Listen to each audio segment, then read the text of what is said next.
કહેવાય છે ને કે ડોક્ટર એ ધરતી પર ભગવાનનું બીજું સ્વરૂપ છે અને આ વાતને અક્ષરશ સાચી સાબિત કરી બતાવી છે વડોદરાના કરજણ તાલુકાના મેથી ગામના પ્રાથમિક આરોગ્ય કેન્દ્રના નિષ્ઠાવાન તબીબ ડોક્ટર સ્મિતાબેન રાઠવાએ છેલ્લા 15 વર્ષથી ફરજ બજાવતા ડોક્ટર સ્મિતાબેન આજે પોતે કેન્સર જેવી ગંભીર બીમારી સામે ઝઝૂમી રહ્યા છે છતાં પણ શરીરની અસહ્ય પીડાને ભૂલીને તેઓ 29 જેટલા ગામોના ગરીબ દર્દીઓની સેવામાં રાત દિવસ અડગ ઉભા રહે છે રોજની 60 થી 70 ઓપીડી તપાસવા ઉપરાંત વર્ષે 250 જેટલી સફળ નોર્મલ ડિલિવરી કરાવવાનો રેકોર્ડ ધરાવતા આ મહિલા ડોક્ટરે મહત્વની વાત છે કોરોના કાળની અંદર અભૂતપૂર્વ સેવા આપી હતી આ ડોક્ટર પોતાની પીડા ભૂલીને બીજાની પીડા ઓછી કરવામાં લાગી ગયા છે જેમના આ જનસેવાના અદ્ભુત જજ્બા અને માનવતાના કાર્યને ખુદ ગુજરાતના મુખ્યમંત્રીએ પણ પ્રશંસાપત્ર પાઠવીને બિરદાવ્યું છે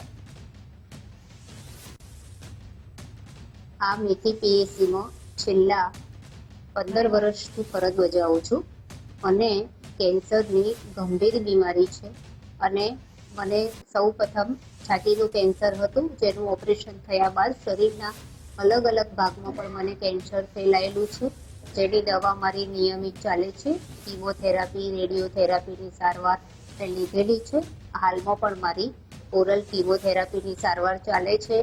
છતાં પણ હું એવું માનું છું કે લોકોની જે આરોગ્યની સેવાઓ છે તે હું દિલથી કરું છું હું એવું માનું છું કે જેવું આપણને ગમે છે એવું આપણે બીજાની સેવા આપીએ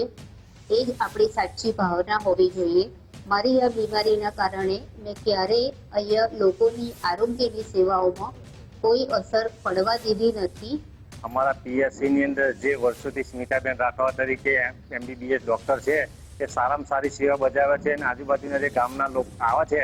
એમની એ કરે પસંદગી કોઈ 24 કલાક ચાલુ હોય છે અને જિલ્લા કક્ષાએથી એવોર્ડ મળે છે સ્વચ્છતા એ સારી છે એટલે કડક સભાનો છે પણ એમની સેવામાં સારી લોકો લાભ લે છે અહીંયા આગળ અને કોઈ પણ બીમારી હોય ને એમની કેન્સરની બીમારીથી જજુમાં છે તો એ 24 કલાક સેવા આપવા તૈયાર તત્પર જ હોય છે મેથી ગામનું અમારું પીએસસી સેન્ટર છે અહીંયા આગળ સ્મિતા મેડમ રાઠવા અહીંયા આગળ દવાખાનાની અંદર